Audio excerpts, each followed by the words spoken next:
And if last year was fun for employers trying to keep up with the new paradigm, let's check in with Jody Paul from People and Culture Strategies for some of the challenges already upon us as 2021 gets into a brave new stride. He joins us now live via Skype.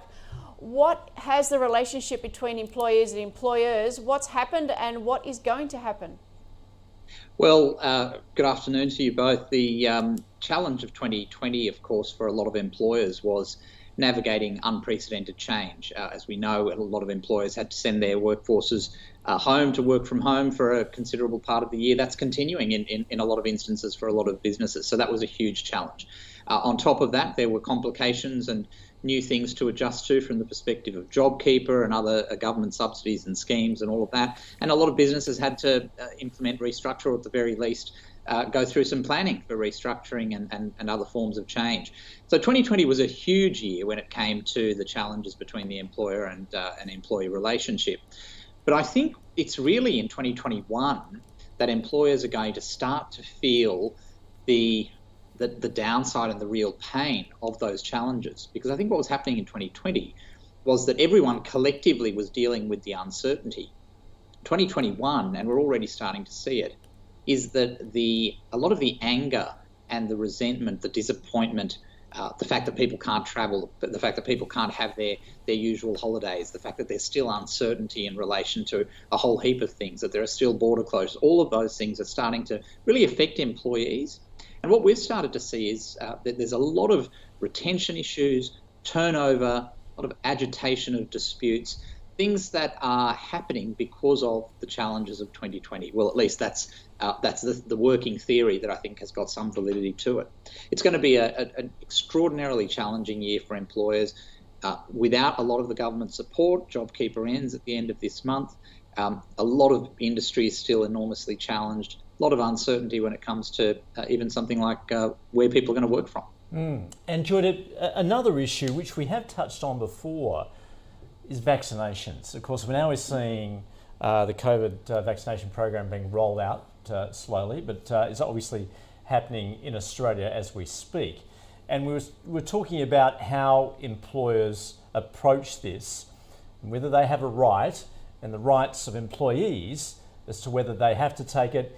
If they don't, will they have access to the office? How that's likely to work? Do you have any more clarity in that situation?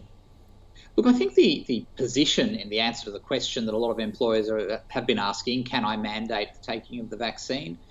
The answer to that question hasn't changed. And I said before that I don't see the answer to that question changing. I don't think we will ever get the government allowing employers in an unqualified sense to say that you can force all of your employees to be vaccinated. I think what we're going to find is that in certain industries, there may well be more scope given to employers within particular industries that are seen as high risk to allow them to really push that as a mandatory requirement.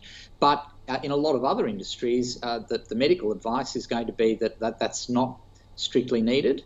And I don't see the government actually legislating to that effect. So for employers, you've got to think about what's your business case for such a requirement if you're thinking about introducing it. Do you fall within one of those high-risk industries where effectively your operational structure is going to be compromised unless you mandate the vaccine?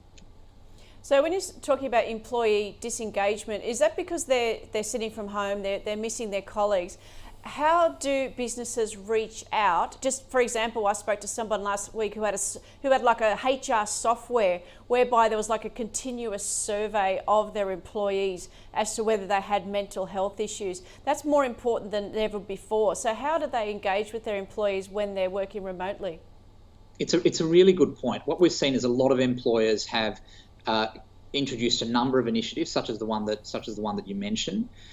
What we've found, and it's interesting, I over the last couple of weeks have done a review for a particular department of a rather large organisation, and one of the things that came out for this group of people who've been working from home for the better part of the last year was that they felt that a lot of the initiatives from their employer were over-engineered. There was too much checking in. There were too many regular catch-ups and meetings that were being done via Teams or Zoom. Those employees felt more disengaged as a result of the employer-forced initiatives, which, as I say, they felt were over-engineered, and saw that as being a departure from the normal. So that actually started to introduce trust issues. So I think it's a key challenge for employers that, yes, you've got to be on top of these issues around engagement. You've got to ensure that you stay connected with your workforce, particularly if they are going to be either hybrid working or working from home. But do be mindful that it could actually be working against you if you're doing too much. Yeah, just how does that play out, particularly as far as productivity is concerned? If there is that level of disengagement, I would imagine that it would be counterproductive. That's right. And what we're seeing, and I think a lot of employers really need to brace themselves for this, is that their staff will talk with their feet. There are a lot of people who, and it might sound almost ludicrous to connect the things, but for a lot of people, if they can't go on holidays, they can't visit relatives, they can't do a lot of things that have been fundamental to their lives, the one thing that they can change is where they work. And for a lot of people, that change, quite literally, is as good as a holiday. And that's why there will be a lot of people in organisations who might have had no intention of leaving at the beginning of 2020 who will be actively exploring the market in the first half and probably throughout 2021. So what, in terms of what you've found looking into this space, like what's the mix of people who want to work from home versus hybrid versus employees? What's the space? Does everybody want to go to work or does everybody want to stay home, or I assume there's a mix?